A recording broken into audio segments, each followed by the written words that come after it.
अस्सलाम वालेकुम इन्वेस्टर्स। मैं इरफान हैदर। मंथली अपडेट्स का ये सिलसिला और मंथ ऑन मंथ बेसिस पे जो पूरे महीने की एक फोरकास्ट होती है उस पे एक आप लोगों के साथ एक डिस्कशन कर ली जाती है तो ज़्यादा बेहतर रहता है, क्योंकि डेली बेसिस पे और वीकली बेसिस पे फिर मैं टाइम के हिसाब से अपडेट आप लोगों को कर ही रहा होता हूँ। लेकिन वैसे बात है कि एक long term, medium term to short term, ये तीन फेजेस की मार्केट हमेशा एनालाइज करके रखनी चाहिए, क्योंकि अगर लॉन्ग टर्म में कोई चीज़ बेहतर है या ख़राब है तो उस वो समझ लें कि वो डेफिनेटली एक इम्पैक्ट रखती है, जो शॉर्ट टर्म और मीडियम टर्म के ऊपर भी उसका इम्पैक्ट होता है। अच्छा, मैं शुरू करूंगा कि मैंने 2021 के पहले दिन अपनी एक आप लोगों से वीडियो शेयर की और एक लाइव सेशन मैंने कंडक्ट किया, जिसका मकसद कम से कम जनवरी का महीना गुजरने के बाद आप लोगों को समझ आ गया होगा कि मार्केट ने वो कुछ दिखाया कि जिस चीज़ को मैंने इंडिकेट किया और मैंने एक एहतमाम किया कि मैं लाइव सेशन करूं और मैं लाइव आप लोगों के साथ बैठ के उस पर बात करूं, तो मार्केट ने भी इस बात को ऑनर किया कि वाकई वो इतनी इम्पोर्टेंट चीज़ थी कि मैं एक लाइव सेशन भी करता। अब हम उस चीज़ के कंटिन्यूएशन में आ गए हैं। मेरे हिसाब से देखें, हमेशा एक बात याद रखें कि बेशक आपके टारगेट्स कोई भी हों मार्केट के, लेकिन ग्रेजुअली चीज़ें कन्फर्मेशंस देती जाती हैं और आप अपने स्टांस पे कॉन्फिडेंट होते चले जाते हैं।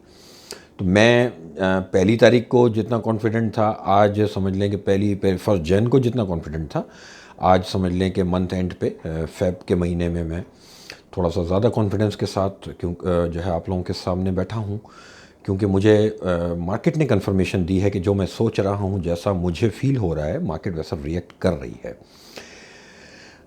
मैंने शायद आप लोगों को याद होगा कि अपने लाइव सेशन के अंदर एक बात की थी कि हम उस 3-4 साल की मंदी के फेज से बाहर आ गए हैं।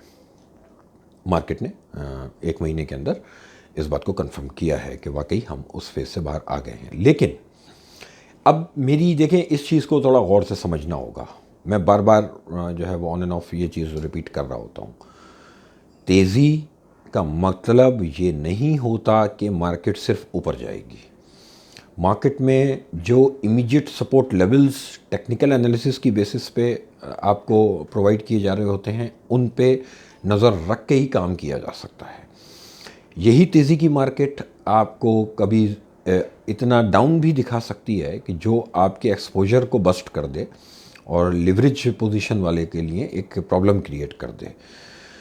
लेकिन उसका मतलब ये नहीं होगा कि मार्केट मंदी में चली गई। There is a difference between मंदी एंड करेक्शन। जब आप ब्रॉडर प्रॉस्पेक्ट में किसी चीज़ को देख रहे होते हैं तो उसमें जो भी इमीडिएट सपोर्ट है उसको जहन में रखना है, तो डेफिनेटली वो सपोर्ट लेवल जितना भी दूर हो तो वहाँ तक का रूम और वहाँ तक का स्पेस आपको बेसिकली रख के काम करना है। ये video month on month basis पे बात करने के लिए है, तो मैं मंथली चार्ट्स के ऊपर ही इसको समझाने की कोशिश करूँगा कि मंथ ऑन मंथ बेसिस पे जो इमीडिएट सपोर्ट अगर देखी जाए तो इस वक्त वो है 43,000 इंडेक्स। यानी 43,000 इंडेक्स तक भी अगर मार्केट किसी वजह से करेक्शन कर ले तो वो करेक्शन ही होगी, वो मंदी नहीं कहलाएगी। लेकिन क्या ये बात गौर करने वाली नहीं है कि 46,300 या 46,400 अराउंड मार्केट ने मंथली क्लोज दिया है, और मैं कह रहा हूँ कि 43,000 इंडेक्स इसकी मंथली चार्ट्स के ऊपर इमीडिएट सपोर्ट है, तो 3-3,500 पॉइंट्स हैं, और जो कि ये बहुत ज़्यादा पॉइंट्स हैं और काफ़ी हैं। इतने पॉइंट्स किसी को भी समझ लें कि इस मार्केट से आउट करने के लिए हैं। लेकिन वहाँ पे भी जाके मार्केट ख़राब नहीं कहलाएगी, मार्केट अपने आप को करेक्ट करेगी, ब्रीदर कहलाएगा, क्योंकि हम लॉन्ग टर्म के अंदर बात कर रहे हैं। 47,500 एक समझ लें कि एक प्रीवियस हाई है, और जिन लेवल्स से मार्केट ने मंदी का फेज़ असल में शुरू किया था, जब 53,127 का हमने एक हाई बनाया था, तो मार्केट 47,000 और 53 इन बिटवीन काफ़ी अरसे रुकी थी। और फिर 47,000 ब्रेक होने के बाद मार्केट ने नेक्स्ट जो है अपना सपोर्ट लेवल जाके क्रिएट किया था, वो 42 अराउंड बाज़ार रुका था, और उसके बाद बहती चली गई नीचे।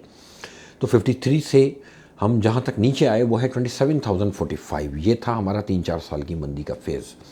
हाँ, जब से हम 43,000 के ऊपर आए हैं, जो कि हम दिसंबर क्लोजिंग में आए थे, और मैंने 1 जनवरी को यही चीज़ सबसे ज़्यादा हाईलाइट की थी कि आज से तेज़ी शुरू हुई है, मैंने यही जुमला कहा था।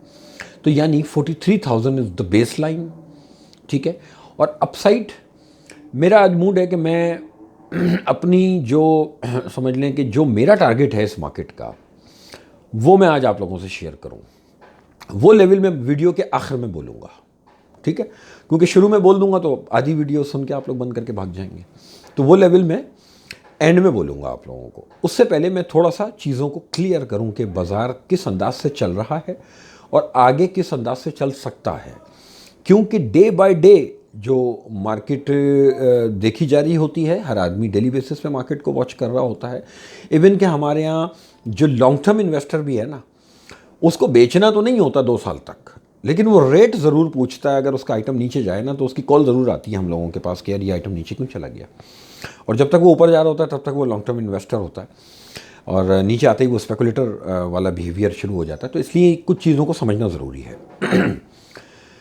47,500 एक लेवल ऐसा है जिस पे मार्केट फंस सकती है, और ये पॉसिबिलिटी है कि मार्केट इधर कहीं का कोई 47 अबव का कोई हाई बना के मार्केट एक दफ़ा करेक्ट करे अपने आप को। वो क्या इवेंट्स हो सकते हैं इस वक्त बेसिकली बहुत क्लियर है। जो मैं डेली और वीकली अपनी वीडियोस के अंदर आप लोगों को बताता रहा कि रिज़ल्ट रैली है, और रिज़ल्ट रैली में एक बात और विटनेस की जा रही है जो गौर करने वाली है कि बेशक कंपनी का रिज़ल्ट अच्छा आए या नॉमिनल आए, बुरे रिजल्ट्स बहुत इक्का दुक्का किसी कंपनी के आने हैं, अदरवाइज़ हमारी तमाम सेक्टर्स में माशाल्लाह ग्रोथ नज़र आ रही है पाकिस्तान में, क्योंकि इकोनॉमिक साइकिल बहुत अच्छे तरीके से हमारा चलना शुरू हो चुका है, जो कि मैं कोविड के टाइम से जो है प्रिडिक्ट करता रहा हूँ। अल्लाह पाक का शुक्र है कि वर्ड बाय वर्ड मार्केट वैसे ही अब तक बिहेव कर रही है, और दुआ है अल्लाह पाक से, आप लोग भी दुआ कीजिएगा कि आखिर में जो मैं अपना टारगेट बोलूँगा स्टॉक मार्केट का, तो वो भी अल्लाह पूरा कर दे।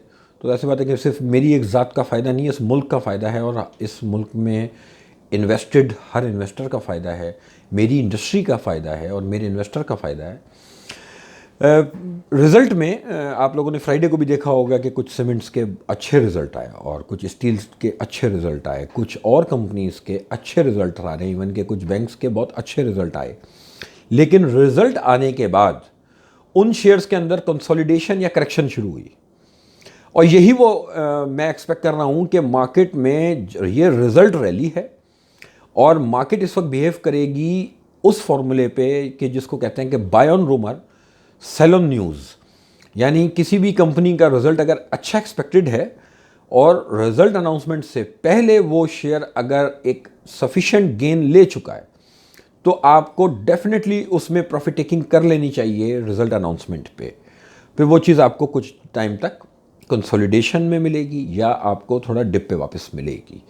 कंसोलिडेट भी अगर वो हो रही है और अगर आप नहीं बेच रहे उस शेयर को, तो इट मीन्स आप एक तरीके से लूज़ ही कर रहे हैं, क्योंकि आप उस शेयर से स्विच करके किसी नए शेयर में जा सकते हैं इस वक्त, जिसका अभी बोर्ड मीटिंग की डेट ना अनाउंस हुई हो या जिसका अभी रिजल्ट ना अनाउंस हुआ हो। तो बोर्ड मीटिंग की डेट हुई हुई है, तो उस डेट तक आपने इंतज़ार करना है। ये रिजल्ट रैली इसी तरह से चलती है हर दौर में। ये वही बिहेवियर मार्केट का मैं एक्सपेक्ट कर रहा हूँ कि बाज़ार इसी रैली के अंदर आइटम वाइज आपको तेज़ी मंदी दिखाती रहेगी, और 47 to 47,500 इन बिटवीन कहीं मार्केट फंसेगी, और वहाँ से हो सकता है कि मार्केट में करेक्शन आए। करेक्शन आने की क्या ऐसा फंडामेंटल अभी तक के हिसाब से, देखिए नए आने वाले, मैं कोई जिसे कहते हैं कि वो कोई नजूमी नहीं हूँ, या मुझ जैसा कोई भी प्रोफेशनल वो नजूमी नहीं होता। हम अपनी एनालिसिस की बेस पे अपनी फोरकास्ट कर रहे हैं, अपनी प्रिडिक्शन दे रहे हैं।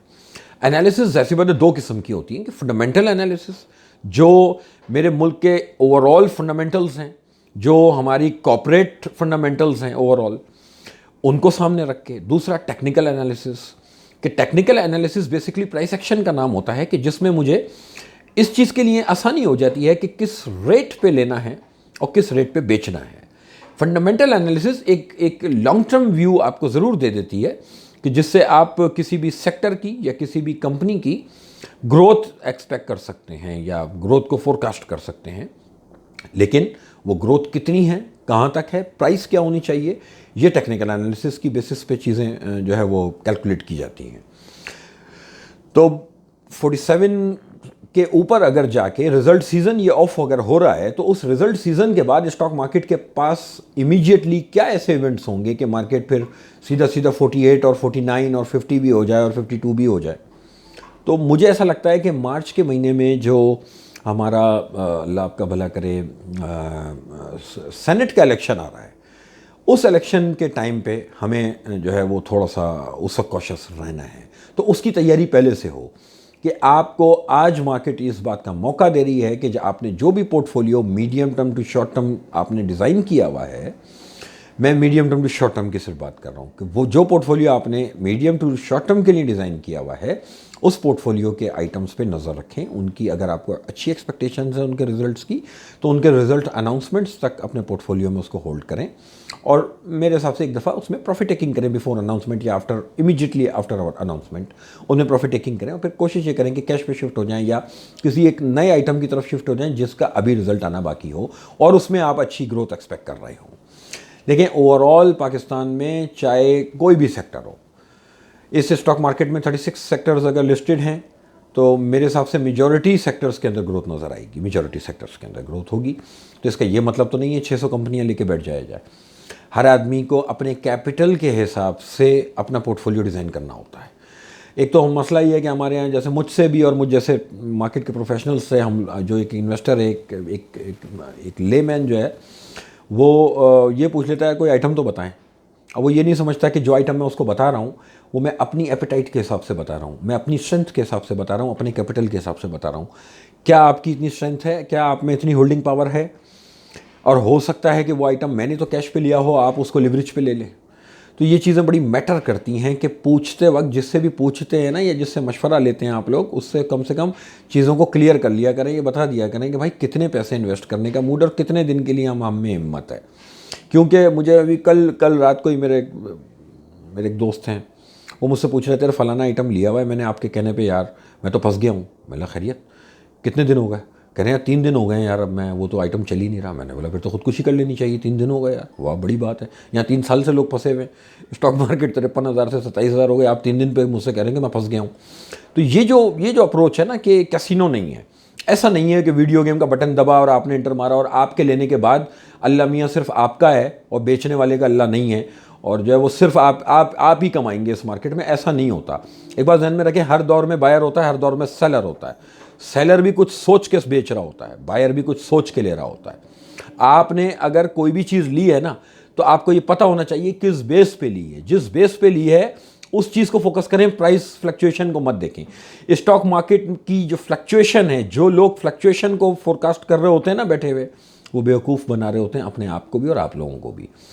इवन के लोग ये इस हद तक पूछ रहे होते हैं कि ये बताएं कि शुरू के 2 घंटे मार्केट कैसी रहेगी। तो मैं कहता हूँ शुरू के 2 घंटे कैसी रहेगी और आखिर के 2 घंटे कैसी रहेगी, मेरा ये काम है ही नहीं। मेरा काम है कि किसी एक खबर या किसी एक फंडामेंटल की बेस पे मैं एक पोर्टफोलियो डिज़ाइन करूं, टेक्निकल एनालिसिस की बेस पे मेरे एक सर्टेन टारगेट्स हों। जब मेरे टारगेट्स हिट हो रहे हों तो फिर मैं ये ना सोचूं कि अभी और तेज़ी होने वाली है, मैं वहाँ एग्जीक्यूट करूं उस चीज़ को और एक दफ़ा बाहर आऊँ। समंदर में प्यासे को छलांग लगा के नहीं अपनी प्यास बुझानी होती, अपने हिस्से का सिर्फ पानी पीना होता है। आप अपने हिस्से का नफ़ा निकालें। अगर आप स्टॉक मार्केट में ये सोचेंगे कि बॉटम रेट पे मिल जाए और टॉप रेट पे बिक जाए, तो ये सिवाय झूठे इंसान के किसी और के साथ नहीं हो सकता। ये तुक्का लगता है, once in a blue moon. Otherwise जो ये आपसे कहे कि हमने तो बॉटम पे ख़रीदा था और टॉप पे बेचते हैं, ये हमारा काम है, तो वो सिर्फ माशाल्लाह ठीक ठाक बड़ा झूठ बोल रहे हैं आप लोगों से। तो मैं थोड़ा सा रियलिस्टिक साइड पे चीज़ों को समझा रहा होता हूँ। थोड़ी सी सख्त भी लगती है मेरी बातें अक्सर लोगों को, लेकिन इतनी गारंटी है कि जो इन्वेस्टर मुझे फॉलो कर रहा है ना, मैं स्टॉक मार्केट में प्रॉफिट एंड लॉस की कोई गारंटी नहीं है। ये तो लिखी हुई बात है, थ्योरेटिकल बात है। लेकिन मैं आप लोगों को एक बात बताऊं, अगर आप लोग मेरे स्टांस को या मेरी बताई हुई गाइडलाइंस को 90% भी अगर फॉलो कर लेंगे ना, इस मार्केट में लूज़ नहीं करेंगे इंशाल्लाह। आपका जो कैपिटल आया है ना, उस कैपिटल को पहले सेव करना सीखें। हमारे साथ प्रॉब्लम यह है कि हम जब इस मार्केट में इन्वेस्ट करते हैं तो हम यहाँ पर पहले दिन और पहले घंटे से ये सोचते हैं कि हमें कमाना कैसे है। हम अपने ब्रोकर्स को फ़ोन करके पूछते हैं कि हमें कमा के दो, जबकि स्टॉक मार्केट का ये रूल है कि जो कैपिटल लाए हो ना, उसको डिफेंड कर लो बस। जो आदमी अपने लाए हुए कैपिटल को डिफेंड करने में कामयाब हो गया वो कमा लेगा। ठीक है, मार्केट में मेरे हिसाब से एक बहुत बड़ा रूम आने वाले दिनों में भी हमें नज़र आएगा, लेकिन ये रिजल्ट सीज़न ऑफ होने के साथ साथ मार्केट थोड़ा कूल डाउन ज़रूर करेगी। मार्केट में मंथ ऑन मंथ बेसिस पे 43,000 इंडेक्स की सपोर्ट है, अपसाइड पे रेजिस्टेंस पहली है 47,500। जब मार्केट 47,500 के ऊपर मंथली क्लोज देगा, यानी लेट सपोज फेब का क्लोज अगर 47,500 के ऊपर आता है तो नेक्स्ट टारगेट विल बी 53,127, जो कि हमारा ऑल टाइम हाई था अब तक का, हमारा वो टारगेट होगा। अदरवाइज मैं एक्सपेक्ट कर रहा हूं कि मार्केट इन लेवल्स पे फंसेगी। पिछली 4 मेरी वीडियोस उठा लें, वीकली, डेली, मैं सब पे ये कह रहा हूं कि अब मार्केट जिस फेज़ में आ चुकी है, रिजल्ट सीजन ग्रेजुअली कंपनीज के आके निमट रहे हैं, तो इसलिए थोड़ा सा कॉशियस होके रेडी रहें। कोई भी एक छोटा सा बहाना मार्केट में 1,000-2,000 पॉइंट अगर नीचे लेके गई तो जो कमाया है, बल्कि इतना कमाया नहीं होगा जितना चला जाएगा, क्योंकि कॉन्फिडेंस लेवल लोगों का बहुत हाई है, लोग बड़ी पोजीशन बहुत आसानी से ले रहे हैं। तो यही वक्त होता है कि जब आप बड़ी पोजीशन लेके बैठते हैं और आप हाईली लिवरेज्ड हुए होते हैं और मार्केट आपकी एक्सपेक्टेशन के बियॉन्ड रिएक्ट करती है और फिर आपके हाथ पैर फूलते हैं। इस चीज़ से बार बार मैं अलर्ट करूंगा कि ये ध्यान में रखें कि तेज़ी का मतलब ये नहीं है कि सिर्फ ऊपर जाना है। तेज़ी या stock market basically up and down होके चलने का नाम है। Net month on month basis पे मार्केट गेंस दिखाती रहेगी आपको। ये फेब का महीना है, इस महीने के अंदर आपको बहुत सी चीज़ें नई नज़र आएंगी। इस महीने के अंदर मार्केट में बहुत जिगजैग नज़र आएगी, आइटम वाइज करेक्शन नज़र आएगी। Cement, steel, IT, textile, fertiliser और इवन के ये 5 मेरे लिए बहुत हैं। मेरे पास इससे ज़्यादा पैसे नहीं है। 5 सेक्टर्स में बेतहाशा कंपनियां हैं, तो इतने ही पैसे हैं कि इन 5 सेक्टर्स के अंदर मैं डिवाइड कर लूँ अपने आप को काफ़ी है। फिर कुछ और अदर सेक्टर्स के अंदर भी कुछ ऐसे स्क्रिप्ट्स हैं जिनमें बहुत बड़ी ग्रोथ एक्सपेक्टेड है और जिनके रिजल्ट्स बहुत अच्छे एक्सपेक्टेड है, और month on month, quarter and quarter basis पे हम उनकी जो है वो बेहतरी देखेंगे उनके रिजल्ट्स में। तो वो एक लॉन्ग टर्म के अंदर उनमें अभी नए हाइज भी बनेंगे, लेकिन शॉर्ट टर्म के अंदर मार्केट में जब रिजल्ट आए और रिजल्ट से पहले अपने आप को एक दफ़ा ऑफलोड करके कोशिश ये करें कि अपने आप को कैश पे शिफ्ट करें और 47,500 के ऊपर मार्केट क्लोज होने का इंतज़ार करें। फरवरी का महीना स्टार्ट हो गया, 46,385 इंडेक्स है, 43,000 सपोर्ट, 47,500 इमीडिएट रेजिस्टेंस और 53,000 नेक्स्ट रेजिस्टेंस। बहुत से मेजॉरिटी ब्रोकरेज हाउसेस ने इस साल की प्रिडिक्शन की है 52 और 53 की, तो साल का तो अभी 1 महीना निपटा है। ठीक है, मैंने पिछले महीने कहा था कि ये टारगेट्स शायद जून तक हिट हो जाएंगे, तो मैं अपनी बात रिपीट कर रहा हूँ कि जून तक बजट और बजट के आसपास वो जो फाइनेंशियल ईयर एंड होगा हमारा, मुझे लगता है कि हम 53 क्रॉस करेंगे इंशाल्लाह। लेकिन उससे पहले मैं एक मार्केट के अंदर डिप एक्सपेक्ट कर रहा हूँ। उस डिप के लिए अपने आप को मेंटली तौर पे तैयार रहें। अच्छा, अब लास्ट में मैं अब आप लोगों को ये भी ज़रूर बता दूं कि मेरा टारगेट क्या है, क्योंकि हर आदमी अब हर ब्रोकरेज हाउस अनाउंस करना शुरू कर चुका, तो बर्दाश्त कर लीजिएगा। मैं टाइम पीरियड नहीं बता सकता। जो भी स्टॉक प्लेयर आपको टाइम पीरियड बता रहा है वो झूठ बोल रहा है। ठीक है, ये मेरी वीडियोस माशाल्लाह काफ़ी बड़े बड़े लोग देखते हैं और उनसे मैं पहले से सॉरी कर रहा हूँ कि बुरा मानने की कोई बात नहीं है। मैं अपने एक्सपीरियंस से ये बात कर रहा हूँ, टाइम पीरियड कोई नहीं बता सकता। ठीक है, टाइम आगे पीछे हो जाता है। आप प्राइस पे अपना टारगेट्स बता सकते हैं, मैं प्राइस बताना मेरा काम है। और उस प्राइस के अलावा अगर मैं आपसे ये कहूँ कि 3 घंटे के अंदर हो जाएगा या 3 दिन में हो जाएगा, ये या तो कोई इनसाइडर इन्फॉर्मेशन के बेसिस पे हो सकता है या फिर ये झूठ है। ठीक है, तो मैं इंडेक्स का जो मेरा टारगेट नेक्स्ट मैं अपना एक लॉन्ग टर्म एक अप्रॉक्स एक आइडिया जो मेरा है, 2 से 2.5 साल और 3 साल समझ लें आपके, नेक्स्ट 3 साल 3.5 साल अल्लाह ने अगर चाहा तो ये मार्केट 79,000 इंडेक्स आ रहा है, यानी 1,000 पॉइंट कम 80,000 इंडेक्स मुझे लगता है कि इस दफ़ा आ रहा है। हमारी डायरेक्शन जब तक, अच्छा अब आप इस पे मुझसे पूछें कि इस फोरकास्ट का स्टॉप लॉस क्या है। इसका स्टॉप लॉस है 43,000। ट्रेड कौन सी अच्छी मार्केट में, ट्रेड कौन सी अच्छी? ट्रेड वो अच्छी जिसका स्टॉप छोटा और टेक प्रॉफिट बड़ा। तो अगर आप इंडेक्स की सपोर्ट देखें तो 43,000 your bottom side and 79,000 your top side. तो ट्रेड बाय साइड की अच्छी है। कि अल्लाह करे मार्केट 1000-2000 पॉइंट नीचे मिले, बाय करें, इन्वेस्टमेंट करें। जो लोग इंश्योरेंस पॉलिसी लेते हैं वो 20 साल की लेते हैं, मैं कह रहा हूँ 3 साल के लिए ले लें स्टॉक मार्केट में कोई भी वो शेयर्स एटलीस्ट, वो सेक्टर्स एटलीस्ट जिनका मैं जवाब दे सकूं, जिनके फंडामेंटल्स को मैं कवर कर रहा हूं, तो उनमें तो गारंटी ले रहा हूं कि एक ह्यूज रिटर्न्स तैयार हैं इस मार्केट में। कुछ सेक्टर्स ऐसे हैं जिनमें एक एबनॉर्मल प्राइस दिखाऊंगा आप लोगों को। आईटी तो शो कर रहा है, आईटी सेक्टर में आप नोट करें एबनॉर्मल प्राइस आनी शुरू हो गई।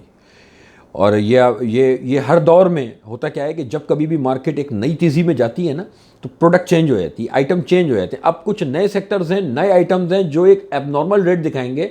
जैसे कि हमने पिछले दौर में फार्मास्यूटिकल्स के रेट देखे थे कि 150 रुपये का शेयर 1300 रुपये हो गया था, और 150 रुपये का शेयर 900 रुपये हो गया था, और फिर वो वापस वहीं आ गया। तो अब जो ये फेज़ है इसमें एक नए सेक्टर्स को मैं देख रहा हूँ, वो इन 5 सेक्टर्स में से ही होंगे जो एक नए रेट दिखाएंगे, जिनमें से आईटी तो दिखाना शुरू हो गया। सीमेंट्स, स्टील, फर्टिलाइज़र, टेक्सटाइल्स, इन सब में एक बड़ा गेन एक्सपेक्ट करना चाहिए। 2-3 साल का व्यू, 2 घंटे की बात नहीं कर रहा भाई, बार बार कह रहा हूँ, मेरे गले मत पड़ जाना है कि मंडे को तो मार्केट नीचे आ गई, आपने कहा था 79,000 इंडेक्स आ रहा है। तो ऐसा नहीं है, 3 साल तक ज़िंदा रहूँगा तो इंशाल्लाह ये वीडियोस कंटिन्यू रहेंगी, आप लोगों के सामने रहूँगा। ठीक है, 79,000 आ जाए तो मुझे ज़रूर याद कर लीजिएगा। और अगर ये इंडेक्स किसी को हज़म ना हो तो ना हो, मैंने बोल दिया है 43 मेरा स्टॉप लॉस है। जिस दिन 43 टूट जाएगा उस दिन हार जाऊँगा, कह दूँगा हार गया। लेकिन जब तक 43,000 के ऊपर मार्केट खड़ी है, 79,000 आने से कोई रोक नहीं सकता इस मार्केट को। इंशाल्लाह आप लोगों का साथ रहा तो डेली बेसिस पे, वीकली बेसिस पे अपडेट करता रहूँगा। 79,000 इंडेक्स। अल्लाह हाफिज़।